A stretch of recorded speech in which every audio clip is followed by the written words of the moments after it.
Assalamualaikum warahmatullahi wabarakatuh. Ya, saya hormati Bapak Joko Suryanto. Perkenalkan, nama saya Muhammad Abdullah Fatoni. Pada sesi kali ini saya akan presentasikan hasil UAS yang ditugaskan oleh Bapak sekalian. Timbulnya konflik dalam perusahaan berserta teori dan contoh faktualnya. Konflik dalam organisasi adalah fenomena yang tidak bisa dihindari dan seringkali muncul karena berbagai faktor. Menurut Robbins dan Judge, dalam bukunya Organizational Behavior, konflik dapat timbul dari perbedaan tujuan, perbedaan nilai, ketidakseimbangan sumber daya, dan komunikasi yang buruk. Perbedaan nilai dan keyakinan teori menurut Thomas Kilmann Conflict Mode Instrument, perbedaan nilai atau kepercayaan mendalam menjadi sumber konflik yang sulit diselesaikan karena berkaitan dengan identitas dan prinsip individu.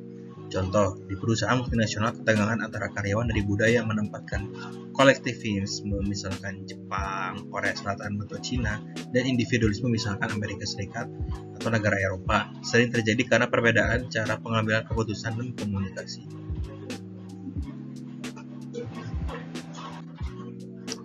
Persaingan sumber daya. Menurut Pondi pada tahun 1967, konflik sering muncul dari persaingan untuk sumber daya yang terbatas yang disebut sebagai konflik struktural. Contoh, di startup teknologi, dua tim bersaing mendapatkan anggaran untuk proyek mereka sehingga menimbulkan konflik dalam pengambilan keputusan.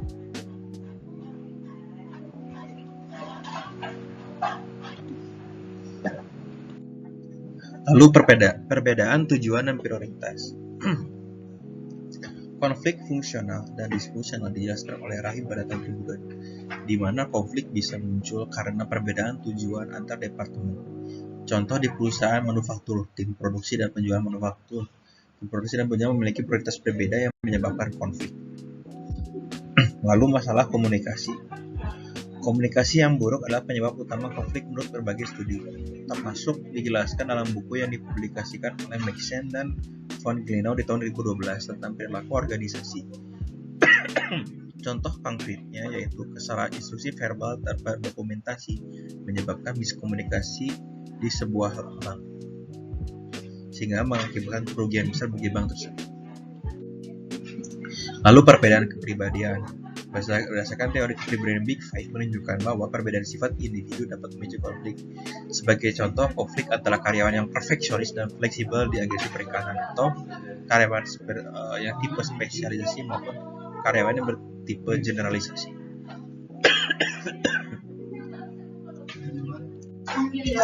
Lalu perubahan organisasi. Lewin-Chess Management Model menjelaskan bahwa fase perubahan dapat menimbulkan resistensi dan konflik. Contohnya yaitu implementasi kerja remote pada ASN saat pandemi. Pada saat pandemi COVID melanda menimbulkan ketegangan antara pegawai senior dan pegawai junior karena situasi yang darurat, di mana di saat-saat pandemi tersebut pekerjaan mulai didigitalisasi. Bagaimana gap generasi antar generasi terkait teknologi dapat menyebabkan konflik antara pegawai tersebut yang berbeda generasi. Lalu, metode apa yang efektif menangani konflik dan analisis penerapannya berdasarkan penelitian dan jurnal yang telah dilakukan oleh yang disusun oleh para peneliti, yaitu penanganan konflik merupakan keterampilan kritis untuk menciptakan lingkungan kerja yang harmonis, produktif, dan mendukung tujuan organisasi. Konflik di tempat kerja sering muncul karena perbedaan pendapat, tujuan, nilai, atau kepentingan antara individu atau kelompok. Untuk menganalisis metode penanganan konflik yang efektif, dalam konteks ini akan menggunakan pendekatan empiris, sistematis, dan logis berdasarkan teori manajemen konflik yang relevan, seperti model Thomas Kilmann Conflict Mode Instrument dan teori negosiasi, serta mempertimbangkan tren terbaru dalam manajemen SDM hingga pada tahun 2025 ini. Berikut adalah 5 metode utama penanganan konflik berdasarkan model TKI yang mengukur pendekatan berdasarkan 2 dimensi. Assertiveness fokus pada kepentingan diri sendiri dan cooperativeness fokus pada kepentingan orang lain. Yang pertama yaitu kolaborasi. Pendekatan kolaborasi melibatkan kerjasama antar pihak untuk mencari solusi yang saling menguntungkan. Ini memerlukan komunikasi terbuka, pendengaran aktif, dan kreativitas dalam mencari solusi yang memenuhi kepentingan semua pihak. Yang kedua yaitu kompromi. Kompromi melibatkan negosiasi di mana kedua pihak mengorbankan sebagian kepentingan mereka untuk mencapai kesepakatan yang dapat diterima. Ini adalah solusi tengah yang tidak sepenuhnya memenuhi keinginan semua pihak tetapi praktis. Lalu yang ketiga yaitu avoiding, menghindari. Menghindari konflik berarti menunda atau mengabaikan masalah. Seringkali untuk meninggikan situasi atau ketika konflik dianggap tidak signifikan. Accommodating, mengakomodasi. Mengakomodasi berarti salah satu pihak mengalah untuk memenuhi kepentingan pihak lain. Seringkali untuk menjaga hubungan atau menghindari eskalasi. Lalu competing, bersaing. Pendekatan bersaing melibatkan penegakan keputusan oleh pihak yang berwenang, biasanya manajer atau pemimpin, untuk menyelesaikan konflik dengan cepat. Lalu analisis efektivitas dalam penyelesaian yang optimal. Solusi optimal dalam manajemen SDM yang harus yang pertama itu menyelesaikan akar masalah. Lalu yang kedua mempertahankan hubungan kerja yang sehat. Yang ketiga mendukung produktivitas. Yang keempat selaras dengan organisasi. Berikut analisis bagaimana setiap member berkontribusi. Kolaborasi paling efektif untuk konflik kompleks karena menciptakan solusi win-to-win yang memperkuat hubungan dan inovasi tetapi memakan waktu. Lalu kompromi, keuntungannya yaitu praktis untuk konflik dengan tenggat waktu tetapi kurang ideal untuk masalah berdasar karena hanya solusi sementara. Lalu avoiding, efektif untuk konflik kecil tetapi berisiko jika masalah berpotensi besar. Lalu accommodation, baik untuk menjaga moral tetapi harus digunakan hati-hati agar tidak menciptakan persepsi ketidakadilan. Lalu competing, cepat atau untuk situasi darurat tapi terdapat merusak kepercayaan hingga digunakan berlebihan. Setiap metode penanganan konflik memiliki keunggulan dan kelemahan, dengan efektivitas tergantung pada konteks, skala konflik, dan budaya organisasi. Kolaborasi dan mediasi adalah pendekatan paling optimal untuk hubungan jangka panjang dan produktivitas. Sementara kompromi dan bersaing cocok untuk solusi yang sangat cepat. Pendekatan berbasis budaya organisasi menjadi kunci untuk mencegah konflik di era kerja modern. Dengan menerapkan metode secara strategis dan didukung pelatihan serta data, manajemen SDM dapat mencapai menyelesaikan konflik yang tidak hanya menyelesaikan masalah tapi memperkuat tim dan organisasi. Lalu pentingnya komunikasi yang baik dalam organisasi dan hambatan umumnya. Pentingnya komunikasi yang baik adalah elemen kunci dalam keberhasilan organisasi, baik bisnis maupun non-bisnis, karena menjadi fondasi bagi koordinasi, kolaborasi, dan pencapaian tujuan bersama. Menurut teori komunikasi organisasi oleh Goldhaber pada tahun 1990, komunikasi yang efektif memfasilitasi aliran informasi yang mendukung pengambilan keputusan, hubungan kerja, dan budaya organisasi. Berikut adalah manfaat utama komunikasi yang baik. Yang pertama yaitu meningkatkan kolaborasi dan koordinasi. Komunikasi yang jelas memastikan semua anggota tim memahami tujuan, tugas, dan ekspektasi sehingga memperkuat kerjasama antar individu dan departemen. Misalkan komunikasi yang terstruktur dalam proyek lintas per departemen memastikan bahwa tim pemasaran dan produksi bekerja selaras untuk mencapai tenggat waktu pencapaian produk. Selanjutnya yaitu mencegah dan mengelola konflik. Komunikasi yang transparan mengurangi kesalahpahaman yang dapat memicu konflik. Menurut Munte dan lain-lain, komunikasi efektif dapat mengelola konflik konstruktif, memungkinkan penyelesaian yang mendukung tujuan organisasi. Lalu meningkatkan produktivitas. Instruksi yang jelas dan umpan balik yang konstruktif memungkinkan karyawan bekerja lebih efisien, mengurangi waktu yang terbuang akibat kebingungan. Penelitian oleh Septia dan lain-lain menunjukkan bahwa pelatihan komunikasi meningkatkan produktivitas tim melalui kejelasan tugas. Lalu membangun kepercayaan dan budaya positif. Komunikasi terbuka menciptakan lingkungan kerja inklusif dan mendukung di mana karyawan merasa dihargai. Robbins dan Judge pada 2017 menekankan bahwa komunikasi transparan memperkuat kepercayaan manajemen dan karyawan yang penting untuk retensi dan motivasi. Lalu mendukung pengambil keputusan. Aliran informasi yang akurat dan tepat waktu memungkinkan manajer membuat keputusan berdasarkan data yang valid sehingga meningkatkan efektivitas strategis organisasi. Hambatan umum dalam komunikasi efektif. Meskipun komunikasi yang baik sangat penting, berbagai hambatan dapat mengganggu aliran informasi yang efektif. Berdasarkan teori komunikasi organisasi oleh Miller, berikut adalah hambatan umum yang sering terjadi seperti contoh konkret. Yang pertama yaitu perbedaan bahasa atau istilah teknis, lalu gangguan fisik atau teknologi, yang ketiga perbedaan budaya, lalu asumsi atau prasangka, dan kurangnya umpan balik atau feedback. Adapun pedoman komunikasi efektif untuk manajemen SDM dengan ini saya dengan data-data jurnal untuk meningkatkan hubungan kerja dan mendukung pencapaian tujuan perusahaan serta kepuasan karyawan.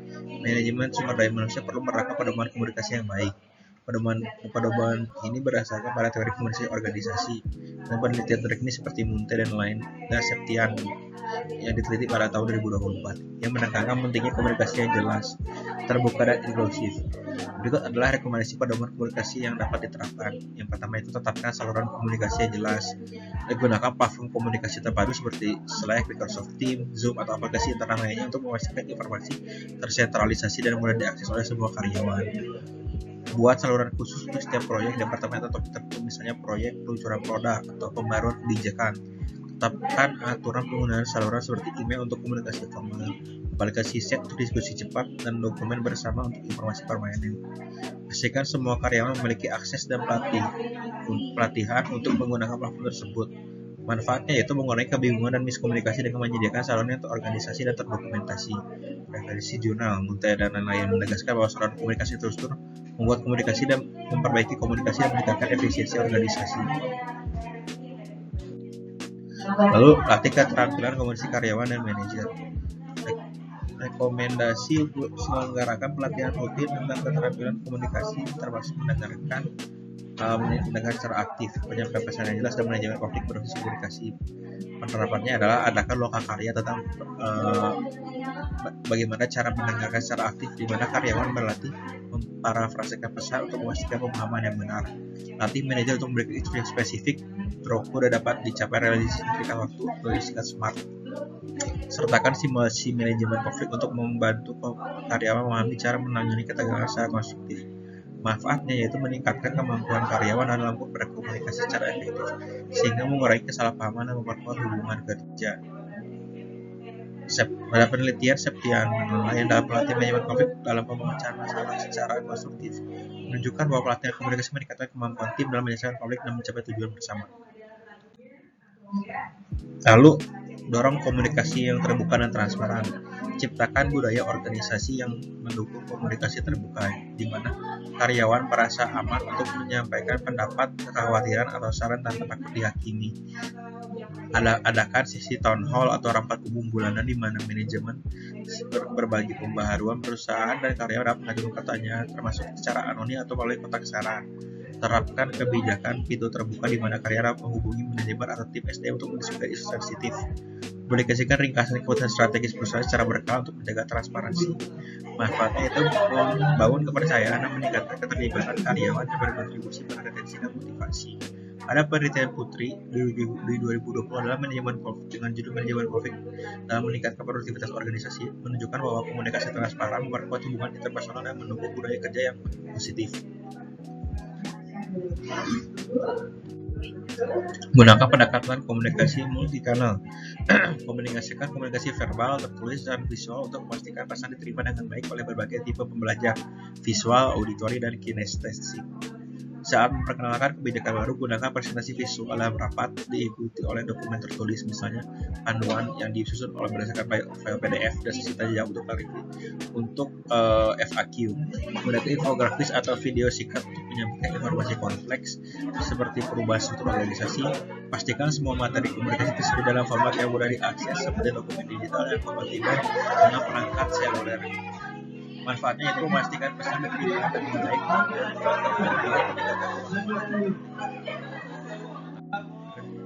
pada konten dan lain merekomendasikan pendekatan multikanal untuk komunikasi inklusif terutama dalam organisasi.